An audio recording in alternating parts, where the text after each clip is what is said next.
Welcome to our channel. Today we how to disable QuickBooks email reminders to keep bookkeeping organized. Full guide step by step clearly.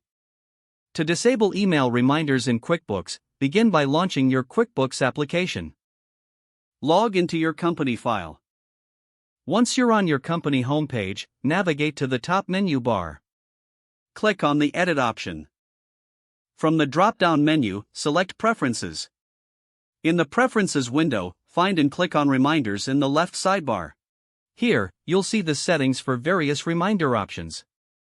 Locate the My Preferences tab at the top of the Reminders section. You will notice a checkbox labeled Show Reminders List when I log in. Uncheck this box to stop reminders from appearing at login. Next, look for any other reminder settings you want to disable in this section.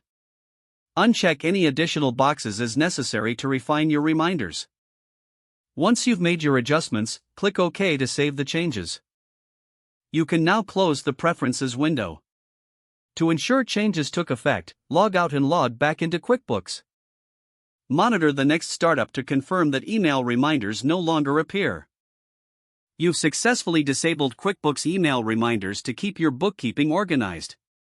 This will help streamline your workflow and minimize distractions. If the page does not load, refresh the browser or try again in a private or incognito window. Make sure you are using the correct email address, then retype it carefully to avoid small typos. If your password is not accepted, use the Reset option and create a new strong password you can remember.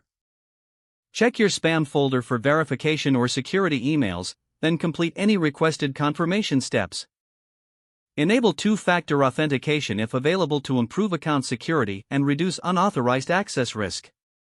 After signing in, review your profile details so your contact information and settings are accurate and current. If you see an error message, note it down and try again after restarting your device and internet connection. Log out when you finish, especially on shared devices, to keep your account and payment information secure. If the page does not load, refresh the browser or try again in a private or incognito window. Make sure you are using the correct email address, then retype it carefully to avoid small typos. If your password is not accepted, use the Reset option and create a new strong password you can remember. Check your spam folder for verification or security emails, then complete any requested confirmation steps. Don't forget to like this video and subscribe to our channel for more step-by-step tech guides.